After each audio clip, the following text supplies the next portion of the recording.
సంధి కార్యం. 2 అచ్చుల మధ్య జరిగే మార్పును సంధి కార్యం అంటారు. పూర్వపదం. సంధి జరిగే మొదటి పదాన్ని పూర్వపదం అంటారు. రామ ప్లస్ ఆలయం.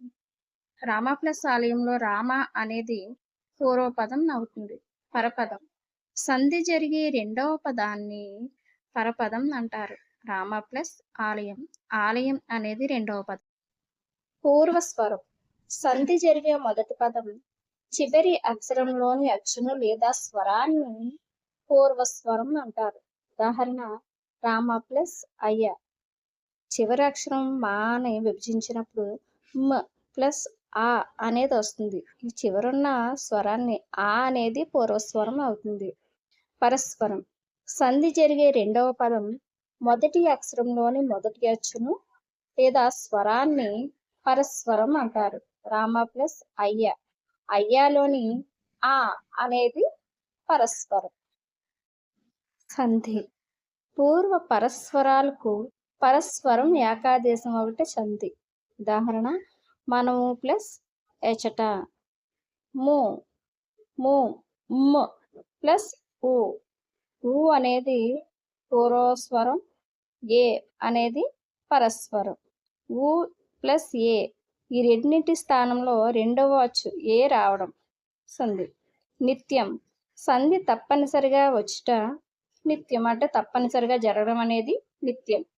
ఉత్వ సంధి నిత్యం. ఉదాహరణ నేను ప్లస్ ఉన్నాను. నేను సంధి తప్పనిసరిగా జరిగింది కాబట్టి ఇది ఉత్వ సంధి అవుతుంది. నెక్స్ట్ విభాష లేదా వికల్పం లేదా వైకల్పికం. వ్యాకరణ కార్యం జరిగిన రూపం జరగని రూపం రెండు కూడా ఉండటాన్ని విభాష లేదా వైకల్పికం వికల్పం అంటారు. ఈ వైకల్పికం అనేది ఇత్వ సంధి. ఇత్వ సంధి అనేది వైకల్పికం. ఉదాహరణ ఏమి ప్లస్ ఏమి. ఏమేమి అంటే సంధి జరిగిన రూపం అది. ఉరుము ప్లస్ లు. ఉరుములు అనేది సంధి జరగని రూపం అంటే జరిగినది జరగనిది రెండు కూడా వైకల్పికంలో ఉంటాయి. నిషేధం.